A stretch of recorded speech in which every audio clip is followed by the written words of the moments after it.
फरवरी और मार्च 2026 में मध्य पूर्व एक बार फिर दुनिया की सबसे खतरनाक भू राजनीतिक टकराव का केंद्र बन गया। वर्षों से चल रही तनावपूर्ण प्रतिद्वंदिता इजराइल और ईरान के बीच और उसमें शामिल संयुक्त राज्य अमेरिका की भूमिका अचानक खुली सैन्य टकराहट में बदल गई। 28 फरवरी 2026 को इजराइल और अमेरिका ने ईरान के भीतर बड़े पैमाने पर समन्वित हवाई और मिसाइल हमले शुरू किए, जिन्हें कई रिपोर्टों में एक व्यापक सैन्य अभियान के रूप में वर्णित किया गया।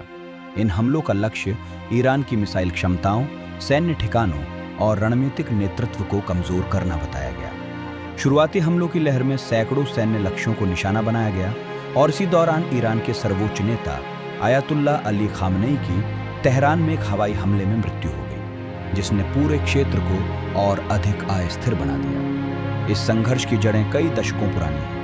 ईरान और इजराइल के बीच दुश्मनी लंबे समय से परमाणु कार्यक्रम, क्षेत्रीय प्रभाव और मध्य पूर्व में विभिन्न सशस्त्र समूहों के समर्थन को लेकर बढ़ती रही है। इजराइल लंबे समय से यह दावा करता रहा है कि ईरान का परमाणु और बैलिस्टिक मिसाइल कार्यक्रम उसकी राष्ट्रीय सुरक्षा के लिए गंभीर खतरा है। वहीं ईरान इन आरोपों को खारिज करता रहा और इजराइल तथा अमेरिका पर क्षेत्रीय राजनीति में हस्तक्षेप का आरोप लगाता रहा। 2025 में हुए सीमित युद्ध और उसके बाद हुए अस्थायी युद्ध विराम ने तनाव को कुछ समय के लिए कम किया, लेकिन फरवरी 2026 तक स्थिति फिर से विस्फोटक हो चुकी थी। अमेरिका और इजराइल के हमलों के तुरंत बाद ईरान ने जवाबी कार्रवाई शुरू कर दी। ईरान ने बैलिस्टिक मिसाइलों और ड्रोन के जरिए इजराइल के शहरों और खाड़ी क्षेत्र में मौजूद अमेरिकी सैन्य ठिकानों को निशाना बनाया। बहरीन, कतर और संयुक्त अरब अमीरात जैसे देशों के आसपास भी अलर्ट जारी किए गए, जिससे यह संघर्ष पूरे क्षेत्र में फैलने की आशंका बढ़ गई। इसी दौरान लेबनान में ईरान समर्थित हिजबुल्लाह ने भी इजराइल की ओर रॉकेट दागे, जिससे सीमा पर एक और मोर्चा खुल गया। इस टकराव का असर केवल युद्ध के मैदान तक सीमित नहीं रहा। फारस की खाड़ी और होर्मुज जलडमरू मध्य, जो दुनिया के सबसे महत्वपूर्ण तेल परिवहन मार्गों में से एक है, अचानक वैश्विक चिंता का केंद्र बन गया।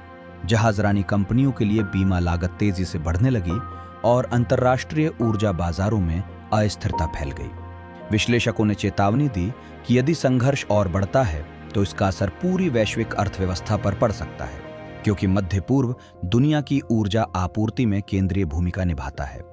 राजनीतिक स्तर पर भी इस युद्ध ने बड़े सवाल खड़े कर दिए। कुछ देशों ने इन हमलों को ईरान की सैन्य क्षमताओं को रोकने का प्रयास बताया, जबकि अन्य ने इसे क्षेत्रीय अस्थिरता को और बढ़ाने वाला कदम माना। अंतर्राष्ट्रीय समुदाय ने युद्ध विराम और कूटनीतिक समाधान की अपील की, लेकिन मैदान में जारी हमलों और जवाबी कार्रवाइयों ने स्थिति को बेहद जटिल बना दिया।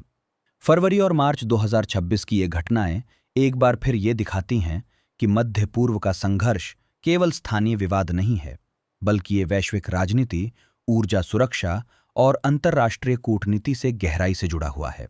इतिहास बताता है कि इस क्षेत्र में हर सैन्य कार्रवाई दूरगामी परिणाम लेकर आती है, और आज जब दुनिया इस नए संघर्ष को अनफोल्ड होते देख रही है, सबसे बड़ा सवाल यही है, क्या ये टकराव एक सीमित युद्ध तक सीमित रहेगा या फिर ये पूरे क्षेत्र को एक और बड़े संकट की ओर धकेल देगा।